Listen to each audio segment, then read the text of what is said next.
So the next day I'm walking on my snowmobile trail that froze, and I come around the corner, I come across these tracks, and I'm looking at them, and they're in line. They're 6 to 7 feet apart between each step, in line, not staggered. And right away I kind of laughed to myself, what, is this Bigfoot? So I looked up Bigfoot in Minnesota, and I come across this thing called SRA, Sasquatch Research Association, and I sent him the pictures, and right away they got back to me right away, said, Randy, you got a Squatch there. That's how this all started.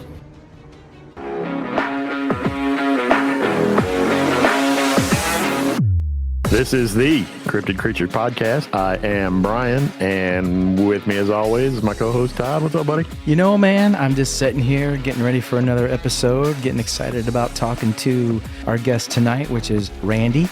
And Randy is from Minnesota. Yeah, the great state of Minnesota. I think he's real land close of 1,000 lakes. to the Canadian border up there, I believe. He's got some strangeness going on. I don't know if it's Bigfoot or more than that. I think it is. And I'm excited to hear what the heck he's seeing up there. Interesting. So, you want to bring him on? Yep, let's get him. Hey, Randy, how are you? Oh, good. Welcome to the show, There we Randy. go. All right. Welcome to the show, Randy. So we were talking a little bit the other day, I believe yesterday or day before, and you are located in northern Minnesota. Is that correct? That's correct. Wow. And you also said that you knew Doug Highcheck, and we had Doug on the show. You had told me about that. But what did you tell me that he called your place up there? The Skinwalker Ranch of the North.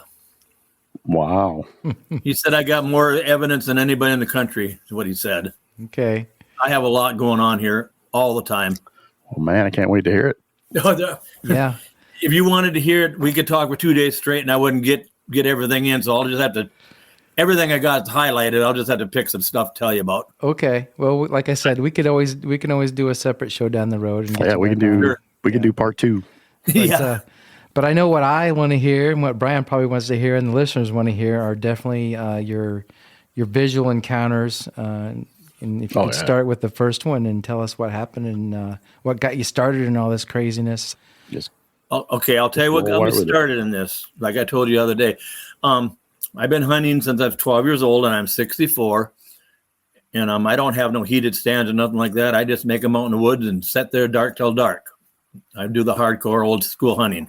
But anyways, after hunting's over, the next day I'll walk back in the woods behind the house on the state land because I want to see where the deer go during the pressure. And there's only 2 other guys that hunt back there besides me. And they don't even go in the woods. They on some fence lines. But anyways, the next day I go back there. There's snow on the ground. And I have never believed in Bigfoot, but I did not believe in it either. I never gave it a thought. It wasn't even in my radar to think about it. So I'm walking, I get close to my stand, and I see where 3 deer beds were. They were fresh. Something killed 3 deer in their bed, left nothing but hair and blood. There wasn't a bone. There wasn't a drag mark. There wasn't a track. Something got 3 deer in their bed. I don't know how they did that. Wolves or cougars, whatever, would leave a mess. And I've seen lots of wolf kills before. Up on Oak Island on Lake of the Woods, they have a lot of wolves up there, and that's 40 miles across the lake. And there was a lot of wolves up there, and they killed deer. And there's always a mess of bone, the spine, the hide's still there. There was nothing but hair, like it was plucked out. But my first thought was, oh my God, a pack of wolves back here, and I'm not carrying no gun or nothing. So I left, went back home, and I play in a band. That's all I've ever done, and I have a sound company. Well, we went on the road, and it's about 11, 12 years ago when I first seen this, and I still didn't think about Sasquatch or Bigfoot. And when we get home, we play a lot in Wyoming, Arizona, Nevada. We get home, and the snow was past my knees in the woods. And so I drove the snowmobile back around the old trails back there. I knew it would freeze that night because it was going to be 40 below, not wind chill, 40 below on the thermometer. So the next day I'm walking on my snowmobile trail that froze, and I come around the corner. I come across these tracks, and I'm looking at them, and they're in line. They're 6 to 7 feet apart between each step, in line, not staggered. And right away, I kind of laughed to myself, what, is this Bigfoot? And I'm kind of ruining them a little bit with my tracks around them, not knowing what I'm looking at. But I do got sticks in each of the tracks, so I got pictures of them. So I looked up Bigfoot in Minnesota, and I come across this thing called SRA, Sasquatch Research Association, and I sent him the pictures, and right away they got back to me right away. Said, Randy, you got a Squatch there. That's how this all started. And then in the summer, to make it quick, my first sighting was, they told me, well, I want to gift him. So he said apples. So I took 6 apples, cut them in half, and I could ride the 4-wheeler back there at the time. And I drove it way back on the state land, carried a ladder behind me, and I put them up way up in the branches of popple trees. I put them up high where popple bark is soft. So if a raccoon or whatever would crawl up there, I'd see scratch marks. And I put them up high where a deer couldn't get at them. And if a bear was to get at them, they'd have to climb the tree, and I would see that. They were gone every day. Every day, 12 halves were gone. And one night I decided I'm setting a deer stand that's close to it. Not mine, but one of the ones with one of those guys made. And I seen one out of the corner of my eye.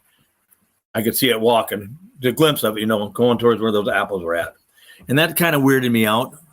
I stayed for about another hour, and it was getting dark, and I just left. But I had my 4-wheeler with me. It's about 2 miles back in the woods. I could just ride back out. That was my first sighting.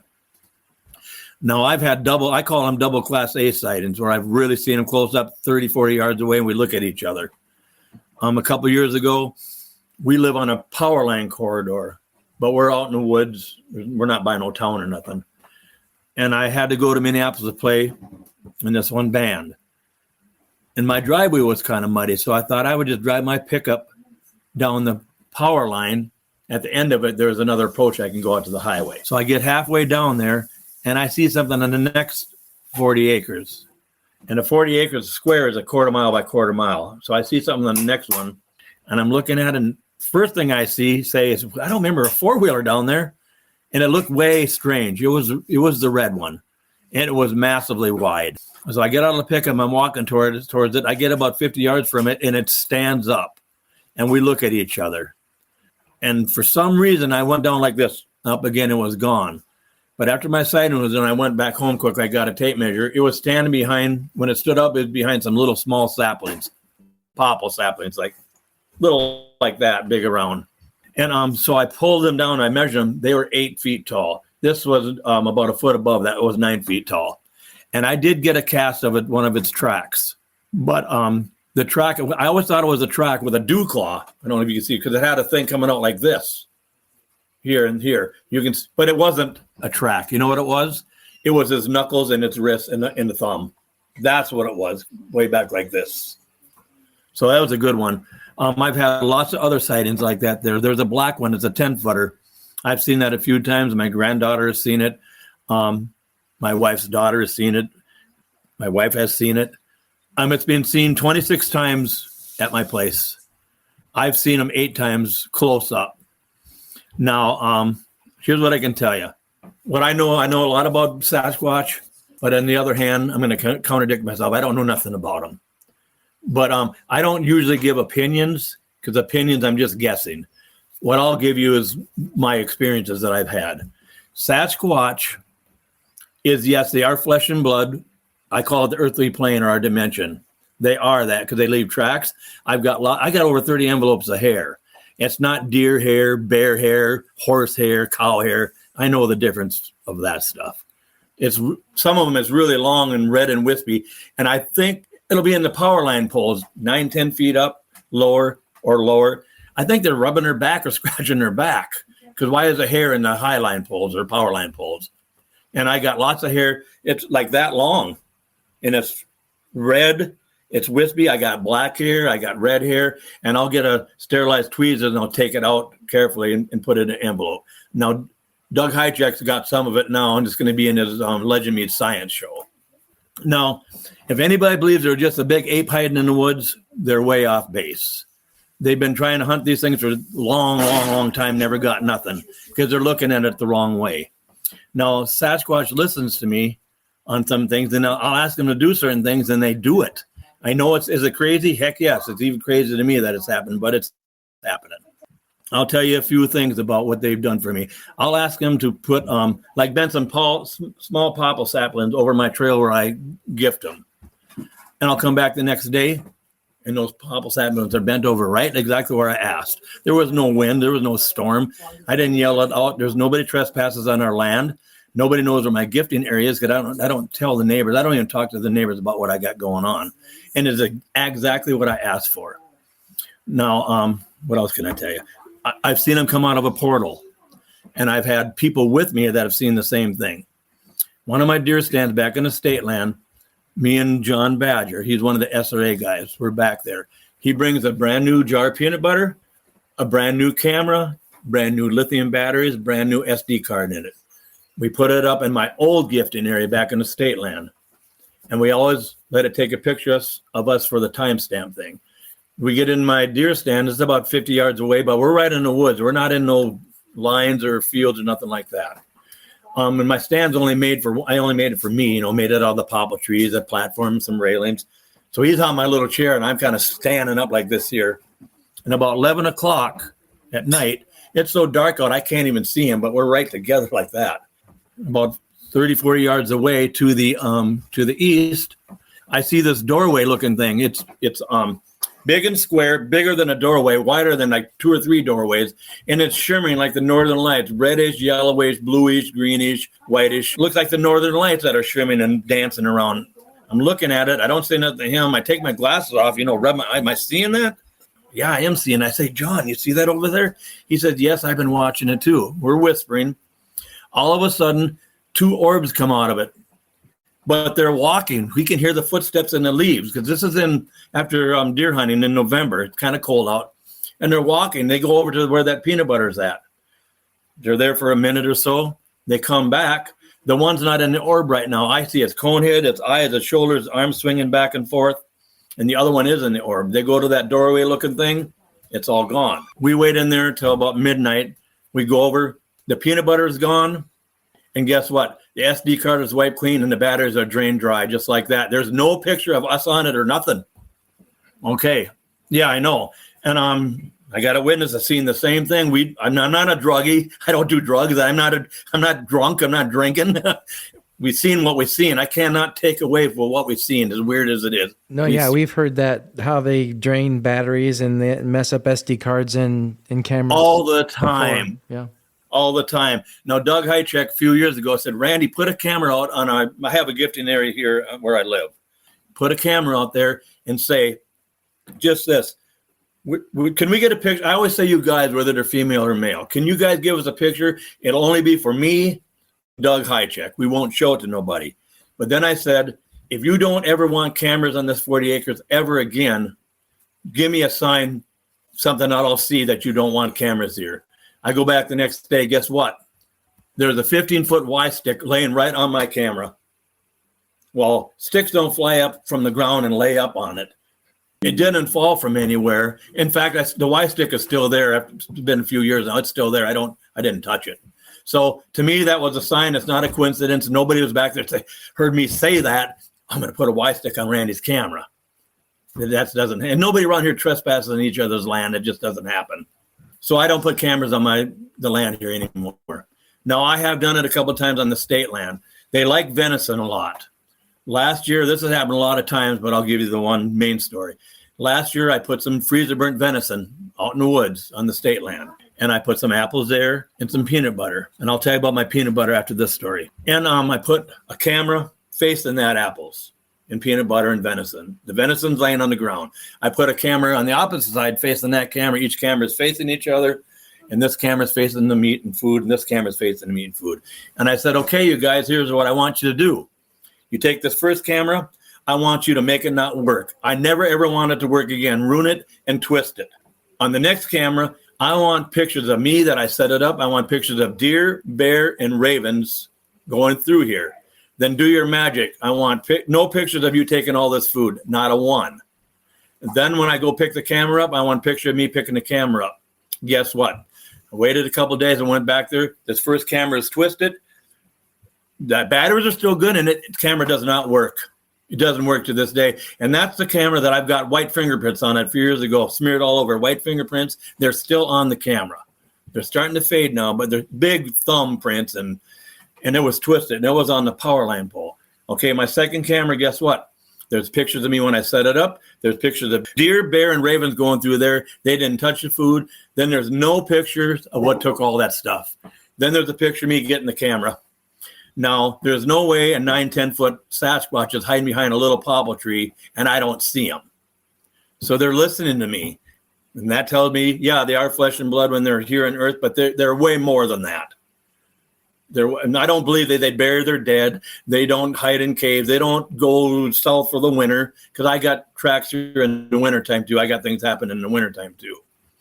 I think, well, let me tell you this here. I've gone through 270 jars of peanut butter this year.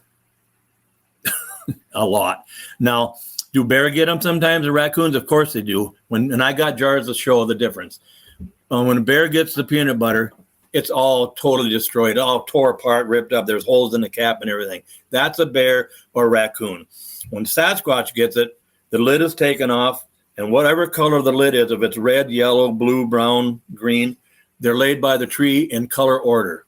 You should see it. I didn't send you no pictures, but all the yellows are together, all the reds are together, and the jars look like they went through a dishwasher. They are perfect. There's not a bite mark or a scratch on the lids, and there's not a bite mark or anything on the peanut butter jars. And sometimes they take them and put them upside down in a tree on a branch. Sometimes they're just laying there, and sometimes I don't find any of it. I don't find a jar at all. And so I said I don't give opinion, but my opinion is they're not sitting there licking it with a tongue, cleaning it out.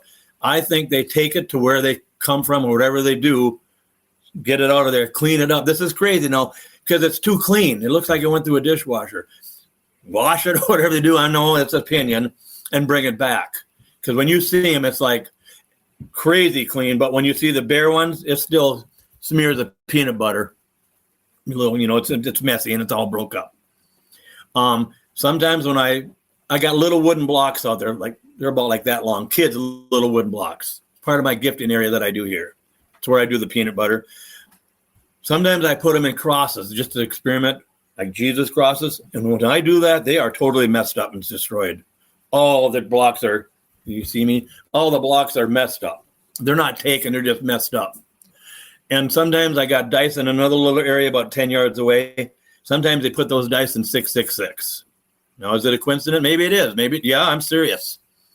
And sometimes I got like 10 dice. I'll put them 1, 2, 3, 4, 5, 6. They'll change them so that 2 dice add up to 6. 2 dice add up to 6. That happens a lot.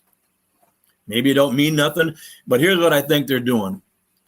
I think they're messing with me. I'm messing with them. I've done this for a couple of years now like that. I move the blocks around, make a design like an O or X or whatever, and then they move it around, change it. Then I move it around. Every day I do that. Unless I'm gone on the road with my band, or I have a sound company doing a production job. Now, there's times when I don't feed them because I'm not there. I don't get no problems. Some people say you don't feed them, you'll get problems. I've never had no problems. Here's a couple of things they've done. Last year, I'm mowing lawn. I got a big John Deere lawn. We got a big yard.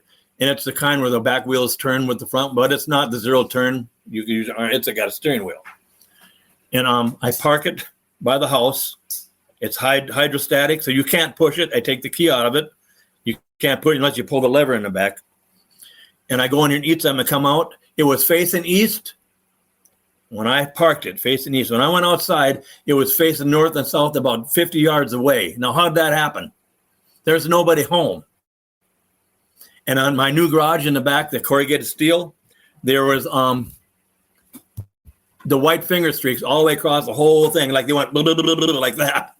So that's happened. One time, 2 years ago, our little four-wheel bridge back by the river back there was flooded from some beaver dams in the high rains. So a little ways down in the woods, there was a spot where I could cross with a log that I cut a log across. But there was a bunch of branches come down like this. So I cut them all out and made the path nice so I could sneak through there. And I had Terry's son, Tanner, pile them up off my little path really neatly, one way. Well, guess what they did?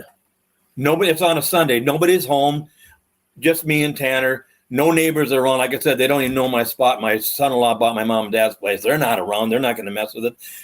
I go back the next day. All that brush I piled up was on my four-wheel trail, about 4 feet up, across the whole trail. Well, how'd that happen? It don't happen by itself. There ain't no human that knows I was making that trail. There's nobody can say, I'm going to do this. It'll be too much work. So last year I made a deer stand right behind here. Did the same thing. Made some little shooting trails. Had Tanner take all the little popples about that big around and pile them one way. Well, they took them and put them right on a pine tree right in front of where my deer stand's at. They didn't fly up from my pile and fly around and lay there. They did it. Now, this year I have a camper. It was parked up towards the woods. The door was. I had just bought this old camper for my sound company. I'm in there cleaning it, and I have to go out and get some cleaning stuff back in the house there, and I come back, the door shut and locked. Well, how'd the door shut by itself? To lock it, you got to turn the knob. So I don't have no key for that old thing, so I pried it open with a pry bar, and I've got the door wide open, and I'm down there cleaning. I'm getting ready to vacuum, and I see one walk in front of me. I seen that damn thing. It was taller than a camper. I seen its legs and stuff. I get out quick like, nothing there.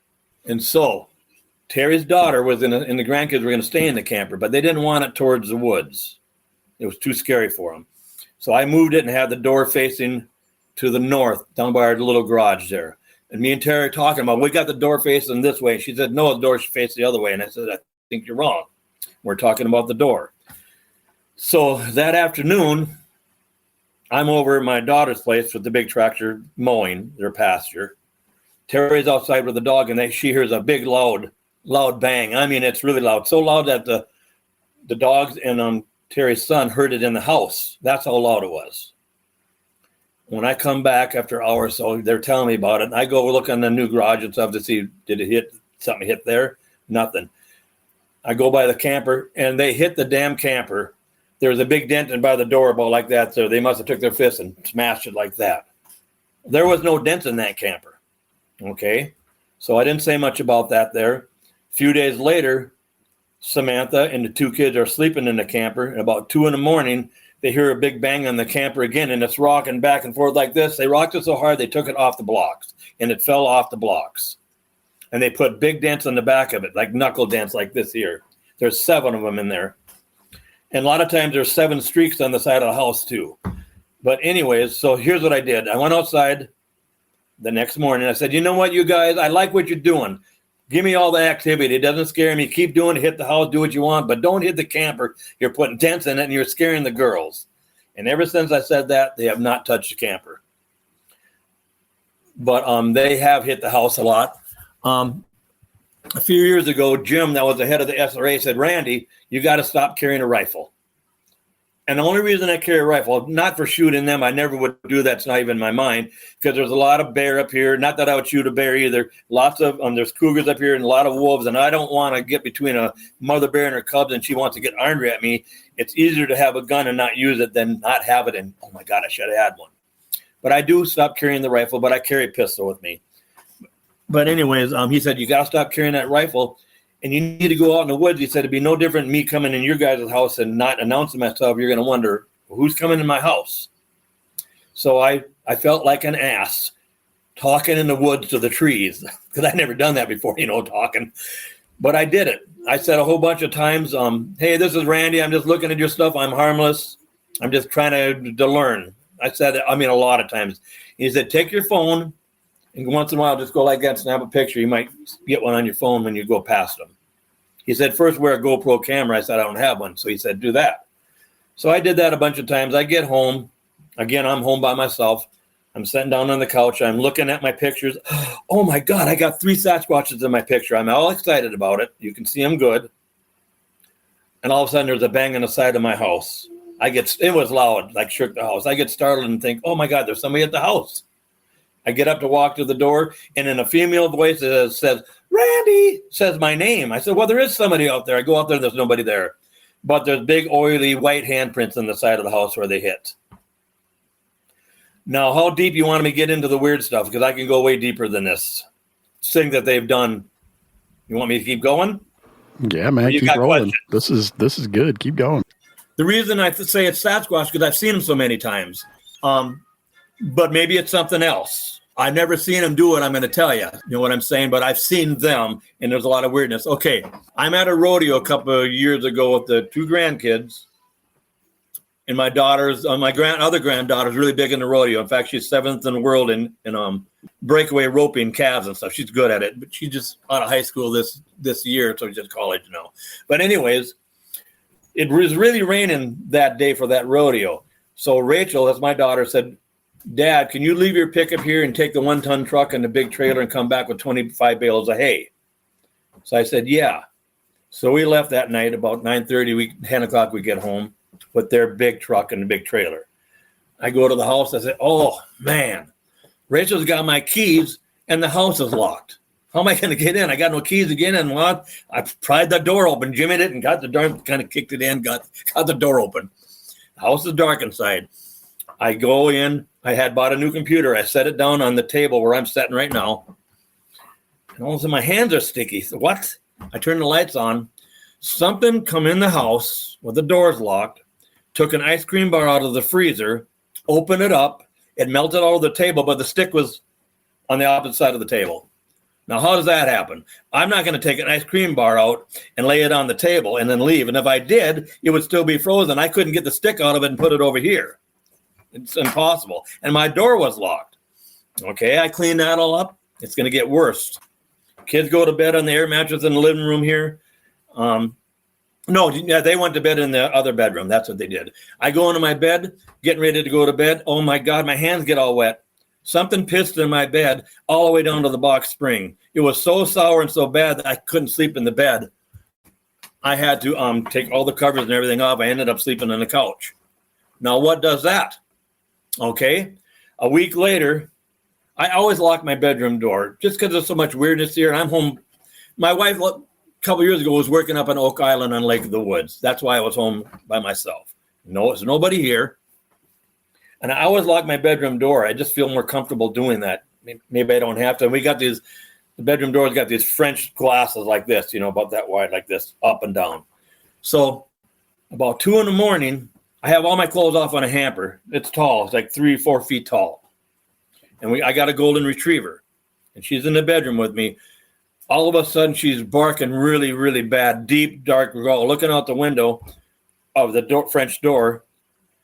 And I'm froze. I can't move. And my door handle's going clicking back and forth like that there. And I hear it and everything, but I can't move. I don't know why I can't move, but I can't move.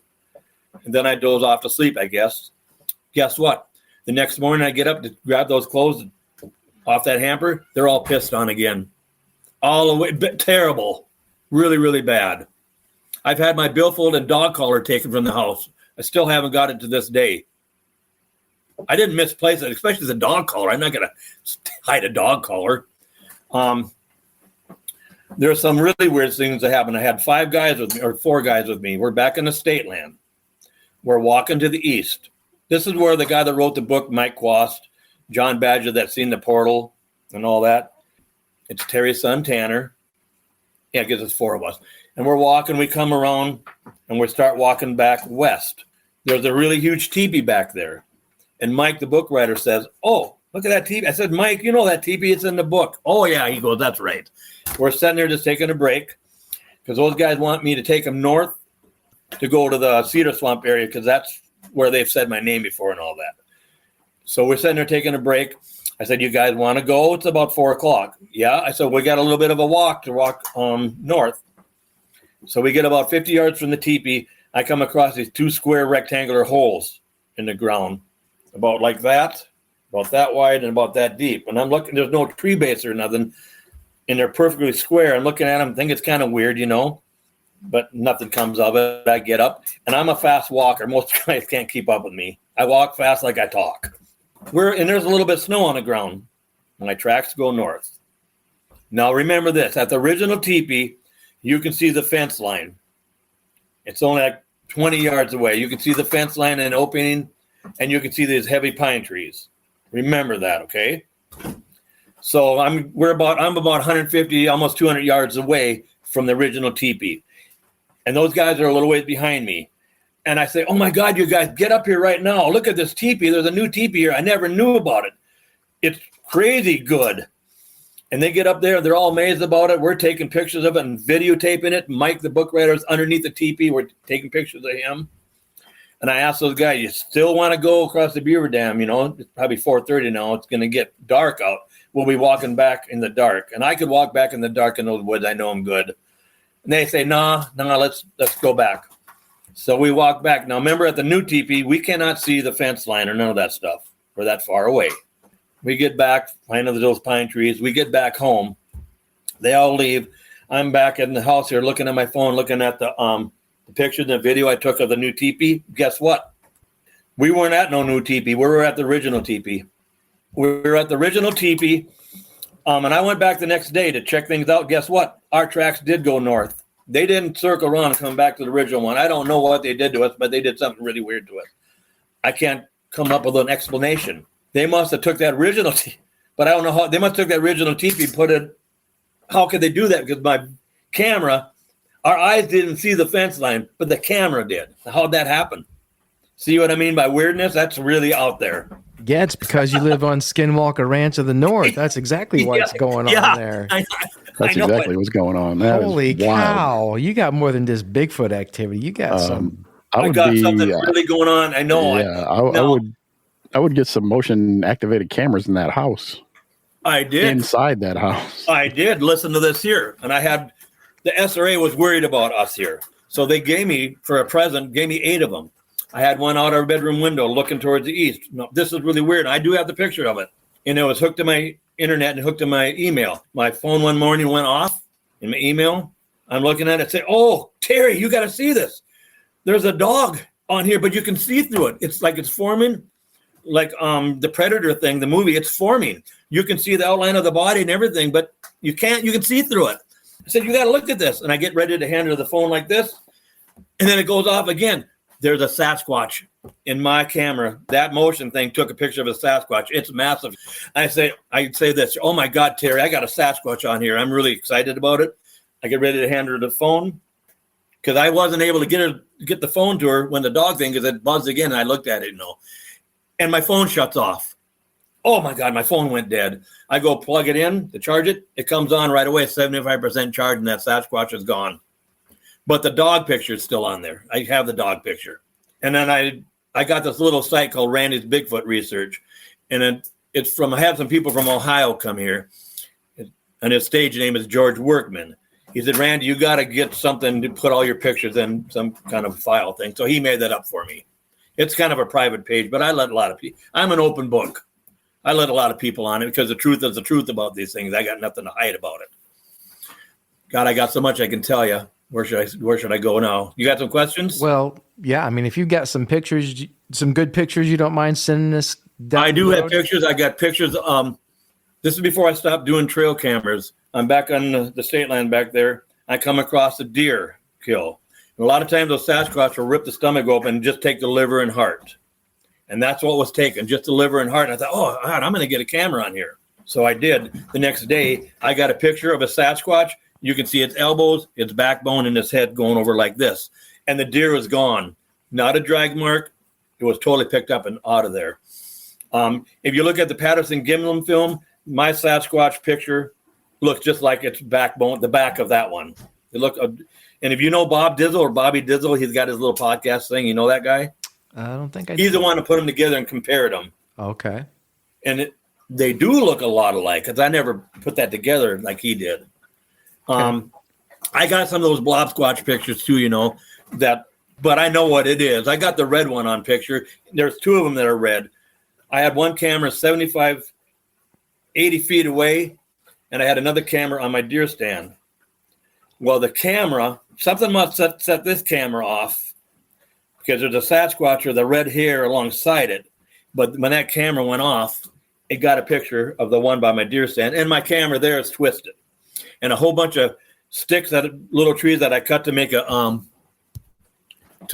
shooting lane, they are all up in a crotch of a tree. Well, they didn't blow up from the ground and land up there. It's the ones that I cut, and they weren't there before, so I got that. But it's still not the great picture, And here's my theory, not my theory. Here's my take on Sasquatch. I'm not out to prove it to the world anymore. I don't care about that. What I'm trying to do now is get to the next level because they trust me. They do things I ask. Now this year, I asked them to bend some saplings across my trail where I have to walk around, and they did. Now the other day, you know what they did? I asked them to do it again. They bent a small sapling facing east. They bent one facing west. They bent one facing east. They bent one facing west, and they put an X on it. Now I asked for that, and I get it the next day. So I'm getting all that stuff. I'm just not getting a name. Maybe I never will, but I'm trying. Yeah, you never know. I mean, yeah, the more they trust you, the more they'll give you, I'm sure. So right. Yep. Keep trying. Well, I will. I'll never stop trying for that. And I don't let a lot of people hear. If you guys came here, I'd let you hear. I don't want to ruin what I got going on because I like it. Oh, yeah. Yeah, I don't want to ruin that. it, Yep. That's why I say that. Yeah, you don't want to get shut down or anything like that. No. Now, here's one thing that's really weird. John Badger seen one jump across the fence. He said it looked like a sprinter. And then he sent me the GPS coordinates. He sent them to Doug. And the next day, I'm back there trying to see if I can see anything back in the woods. Of course, I didn't. All of a sudden, an airplane flies around me in the same coordinates, so low that I can see his face. I wave at him. Of course, he don't acknowledge me. He flew around me 8 times. Then he flew back to Bemidji, where the plane was rented from. That plane was only rented from Bemidji to go to my place and go back. That is weird.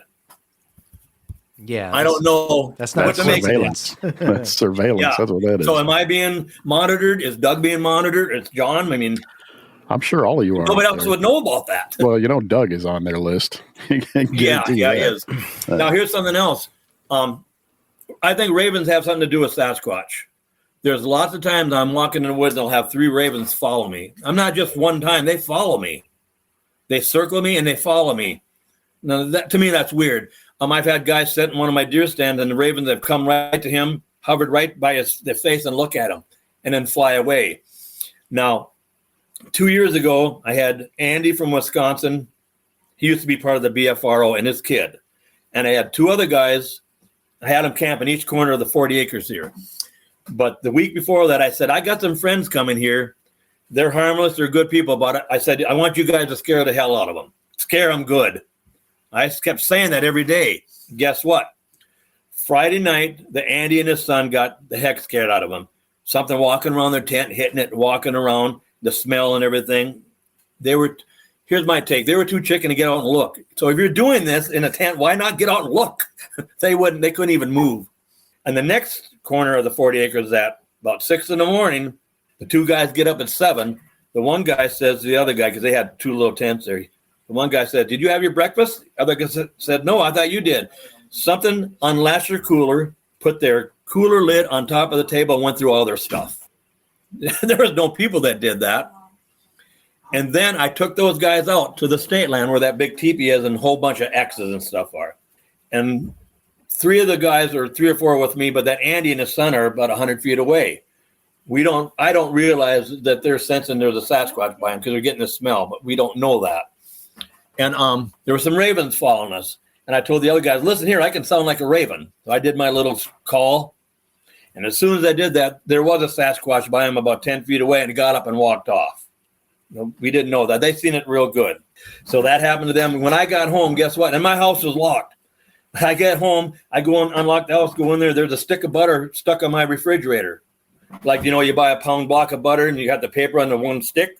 The paper was off and the stick of butter was on my refrigerator.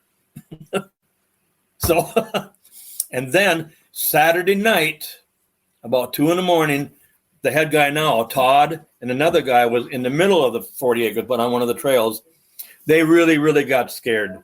So scared that they haven't really been back here since. Something went by their tent, hitting their tent, and wings flapping. They don't know what it was. They wouldn't get out and look. In fact, the one guy put his head under a sleeping bag. And then about 5 minutes later, they came back again, hitting their tent, and the wings flapping again. Loud wings flapping. So I don't know what that was. And so that Saturday night, that Andy and his son were walking around the 40 acres, and one went in front of them. They had the bad smell and stuff. So Sunday morning, I told the book writer, Mike, I said, let's go down the trail a little bit and see where that Sasquatch went in the woods and see if we see anything. Of course, we didn't, We come back, and guess what? A raven flies, gets lower in the treetops, comes right to our yard where I'm standing by my pickup, and hovers by us for about 5 seconds, looking at us. I'm almost going to throw a pebble at it. Turns around, goes back where it came. So that tells me the ravens must have something to do with them. That's what I was just going to say. They probably are Watchers, messengers. Something. Messengers, yeah. Yep. Now, my wife Terry seen one coming home one night in the ditch, crouched down. And for about a week, she wouldn't even tell me where she'd seen it at. It bothered her that much. Now, me, I'm not scared of them at all. I go out there every day.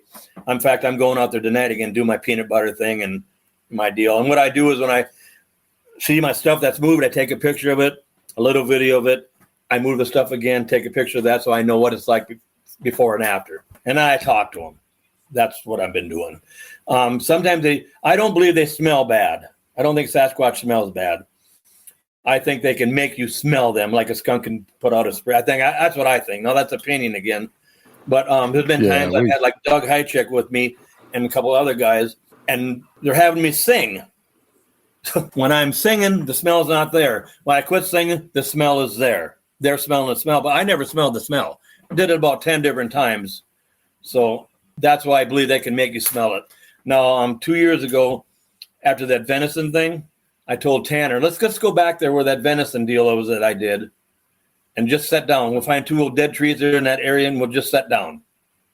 Shut our eyes and just sit there.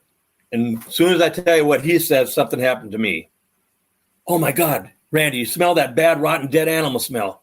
And I get knocked off my tree. I open my eyes up quick like, and there's nothing there. But I never had the smell. But I'm right by him. I should have had the smell. And then we had a bunch of really, how can I put it, really cheesy like bird whistles at us. And I don't see no birds around. Now they give me Y sticks. Sometimes they'll put a Y stick on our deck. The other day they put a Y stick by my fire ring. I got back in the woods and I got an old wooden spool that they used to wrap cable around. It's kind of big. And there was I asked for a Y stick. I said, can you give me another Y stick? You haven't gave me one for a while. And the next day I go back by my fire ring and there's one laying on my spool. And it's perfect. Perfect Y. In the back, you can see how it's freshly broke off. Now, last year, there's some grandkids out in the yard there. They hear a big, loud bang. They come running in the house to tell me. I go out there, and guess what? There is a 4 Y stick in my yard. And it wasn't there before, a big one. So the bang they heard must have been them breaking it off, and then they threw it out in the yard. Now, I have 40-some deer skulls that they've given to me. I know they've given them to me because they'll be on my deer stand, on my deck. I'll walk down the deer trail in the woods, come back in there. And I'm talking about 8-point bucks, 6-point bucks, fawns, does, beaver skulls. So there's no human giving them to me, and then they're not walking. The skull can't walk by itself. And here's the thing about it. When a deer drops its horn, porcupine, squirrels, they eat on them. It's protein. There's not one chew mark on these deer skulls or horns.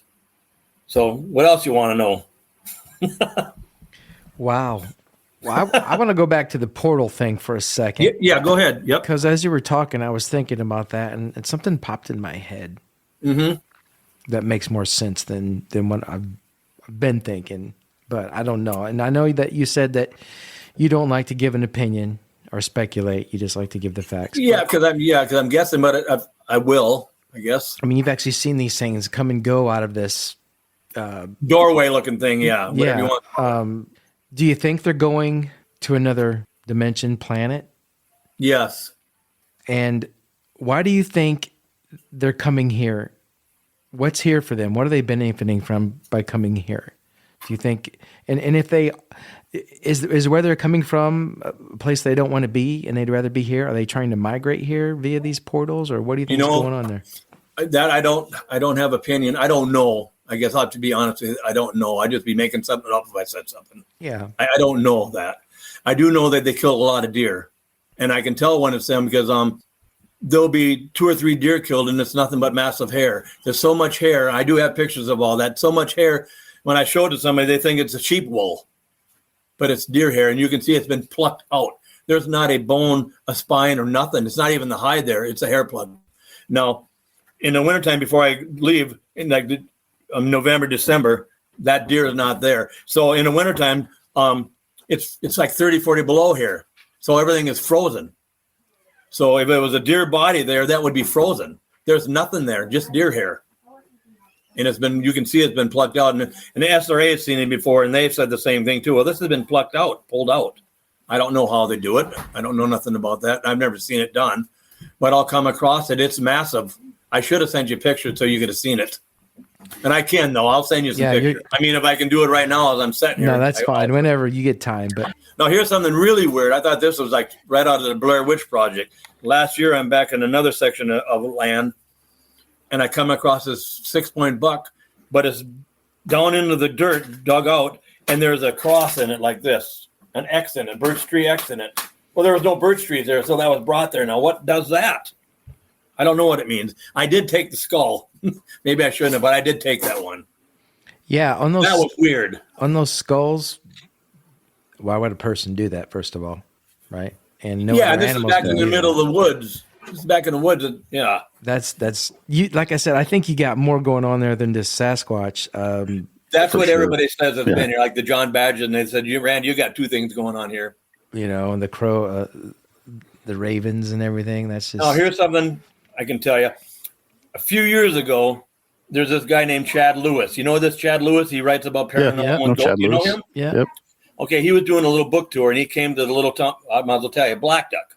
Anyways, he was doing a book tour. I said, I'm going to go there because he's going to talk about Sasquatch and Bigfoot. I said, I got to talk to somebody about what I got going on here. It's too much.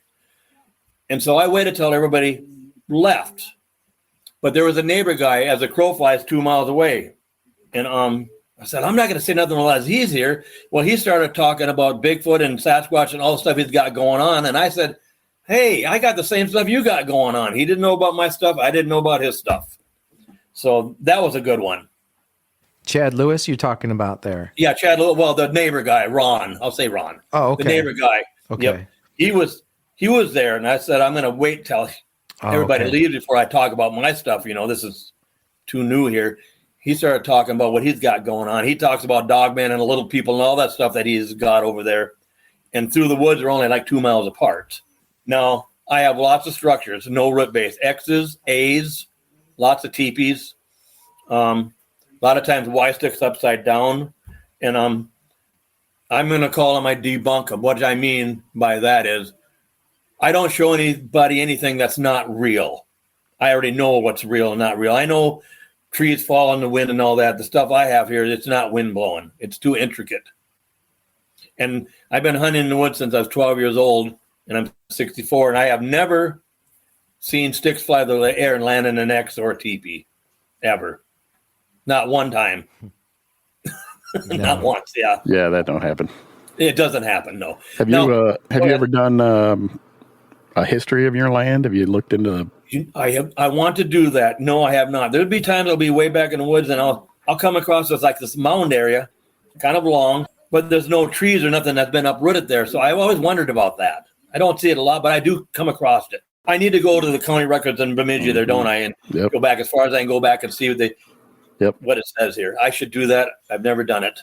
Oh, yeah, you should. That'd be interesting. It would be. Great idea, Brian. That's a good idea, man. Mm-hmm. Now, here's another thing. Like Doug Haycheck said, there's two rivers that come together in a Y. I've had some medicine men here before, and one of them doesn't even want to come here no more. It's too weird for him, he said.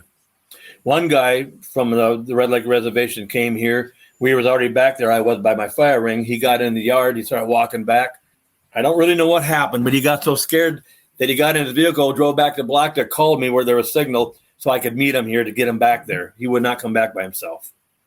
Now, Samantha's my wife's daughter. None of them will go back in the woods with me anymore. They're too scared. Now, last year I had John Badger in December back in the woods with me, and I just said, hey, can you guys give us a noise or something that you like what I've been doing or that you're here? And I got 7 knocks, and there was snow on the ground, and they were really loud. We went back, and the next day I went back there where I heard the knocks, and I went all over. I even went on other people's land back and forth to see if I could find tracks. 0 tracks. 0 tracks. Last year I shot a small deer, and I dressed it out, and I took the liver and heart, and I said, here's the liver and heart for you guys. And I left. The next morning, I'm always in my stand by 5:30 in the morning. I want to be out there before anybody else is out there, so I'm just settled in. And But I get there 12 after 5. I look at my watch and say, oh, God, I'm here way too early. I'm going to sit here a couple hours in the dark. It was like almost 10 below out. I'm going to freeze. I'm not going to last all day long.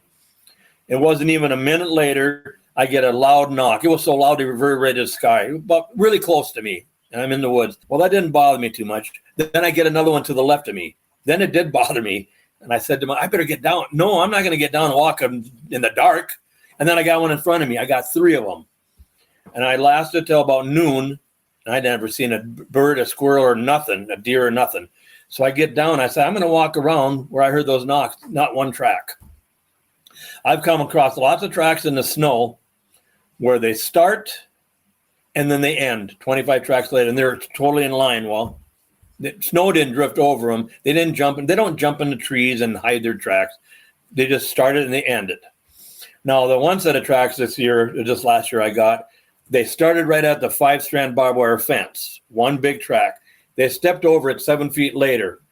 They were right by the fence, so they didn't jump. They stepped over it. And there were 7 tracks like that in line, about 6 to 7 feet apart. And then there was no more. And I got hair. They got some hair caught in the barbed wire fence, really long. So I got that. So what they do, I don't know what they do, but they're not jumping into a tree. And they're not a great ape. I can tell you that right now. And I'm not going to say no names, but the people that go to these, that are these speakers at these conferences that are getting high bucks, that never seen one before, and they got the hardcore opinions. How can they have a hardcore opinion? Never even seen one. And they're thinking they're a big ape. Well, they're not that. I would like to debate them people. What do you classify them as, Randy? What do you say they are? I say they're flesh and blood when they're here, but they're some kind of spiritual thing or something, because they can do more than what we can do. Now, I'm not big into the religion Bible person, I believe in God and all that, but are they Cain's fallen sons? Because they were tall, giant, and hairy. Are they the Nephilim? I don't know what they are, but it's more than they're not a great ape hiding in the woods. Doug Hychek and his recording engineer, Adam, 2 years ago, they had 8 cameras, I finally let them do it. 8, like security cameras, not trail cameras or nothing.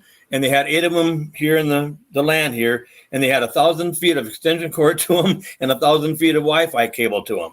And they hooked them up. And the one that night when they first got hooked up, the one wasn't set to the iCloud yet, because we could watch them 24 hours a day. And Doug Hychek seen 3 of them walk by that camera. He was so good that he said he started crying. And then wow, there was a family of them. Now, I got lots of orbs that got caught in that camera. In fact, so many orbs that there's a swirl of orbs coming out of the ground, swirling around, going back down into the ground. It's the weirdest thing. So I got videos of that stuff too. It's way, way weird. It ain't a swarm of bugs or anything like that. It ain't a mist or a fog. And I do got pictures of bear, when I used to do cameras, getting the peanut butter. But there's never no pictures of the Sasquatch taking the stuff ever. Now, 2 years ago, the SRA, they said, Randy, can we put one camera on the backside of the land here and a bag of apples? I said, okay, I'll let you do that there. So they did that. The bag of apples was hanging in a tree. About 10 feet away was the camera facing that bag of apples. One day, I'm walking to my gifting area. I decided, this is an afternoon. I said, I'm going to walk through the woods, all the way through the woods to where those apples are at. I get halfway through the woods, and there's another little trail. And I say, I swear, oh my God, I won't swear here, but oh my God, you guys, you put another camera up in another bag of apples in a bush in a tree. And I was kind of mad about it. They lied to me. And the bag of apples is empty. I'm looking around for a camera. I can't find no camera. Guess what?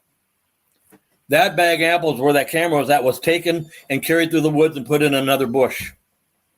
And on his camera, all it is a bunch of swirls. There's not one picture of what took those apples of the Sasquatch. Not one picture. So there you go. Another weird thing happened again. To me, it's not weird anymore. To me, it's just what they can do.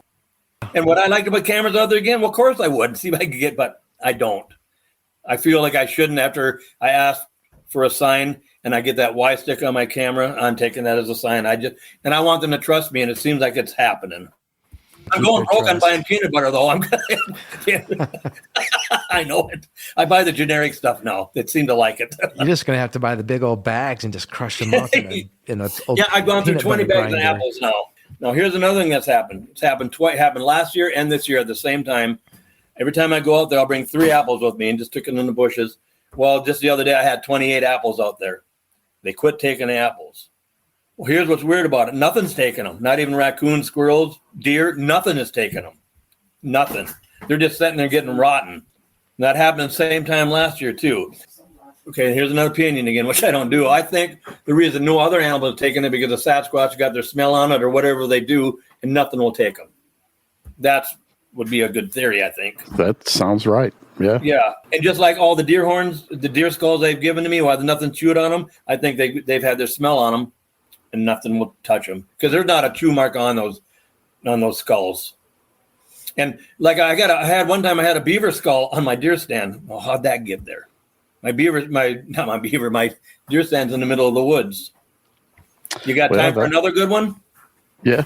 Okay. A couple years ago, our band used to play in DuBois a lot, DuBois, Wyoming, in the Wind River Mountains. And I like being in the mountains a lot. And I've always wanted to work for an outfitter, be way back in the mountains and do that kind of deal. So we did it. And we were the only couple the outfitter had ever hired. And it's a 7-hour horseback ride to the base camp. And it's 9,600 feet up at the base camp. So what we done, we stayed there for 40 days, never came out. He's never had that before either. But anyways, before we left, I had, back in my original gifting area, I had a little teddy bear, a little rubber kid's bracelet, a little kid's little flashlight about that big. What else I have? And some food. When I got back, that stuff has not been touched. It hadn't been touched in over 40 days. It was exactly the same.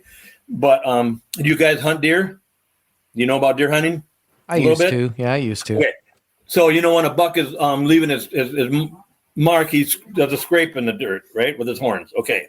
And he'll have a tree like this here and rub his glands on it for the smell. So I get back to there, and I have a deer stand where I see in the doorway portal-looking thing. I have a deer stand there. Well, there was a big scrape right on the trail by my deer stand and by that gifting area. And I thought, oh, my God, I'm going to hunt here. That scrape is really good. So I went and looked at my gifting area. It was the same. Nothing's touched. So I decided to put a camera on that scrape. And I wait 2 days. I go back there. I think they got mad at me because I put a camera there. Here's why. I go to my gifting area. Guess what? The rubber bracelet is broken half. The flashlight is broken half. And the stuffed animal is about 20 yards out of the circle throwing. And so I'm looking around and I find a track. It's like a juvenile track. It's a smaller one. So I go back home and I get some casting stuff. I come back and I'm starting to cast and I get a scream at me that's so vicious. It's awful. Screamed at me 3 times as it was going away. So I think that was a juvenile. Yeah, what you guys do, take the red-eye flap here. We're going to go a little bit to put peanut butter out. I wish I could, man. I'd be right there, trust me. Yeah, for sure. But we will. We're not that far from you. We will plan on paying you a visit. I know we tell a lot of our guests that we want to come see them, but you're definitely going to be on upper part of our top of priority our list. Sure, yeah, and I'll go on anytime you want me to. I can tell you a lot more. Well, we'll definitely have you come back on and go from there and keep this rolling. We'll stay in touch for sure. Yeah, well, for sure. Yeah, call me anytime. All right, Randy, we appreciate your time tonight, and it was a privilege having you on and yes, talking it was. to you. Thank you, sir. All right, we'll be in touch, buddy. All right, Randy. Thanks. Yep. We need to get up there. Yes, definitely. They said we can come up, so the Skinwalker Ranch of the North. They got some wild stuff going on up there. Craziness happening all around him. Yeah, we definitely need to go there. Let's wait till summertime, though. Oh, yeah. Yeah, I'm not going to northern Minnesota in the winter. I don't know why you'd want to live in Minnesota. That's silly.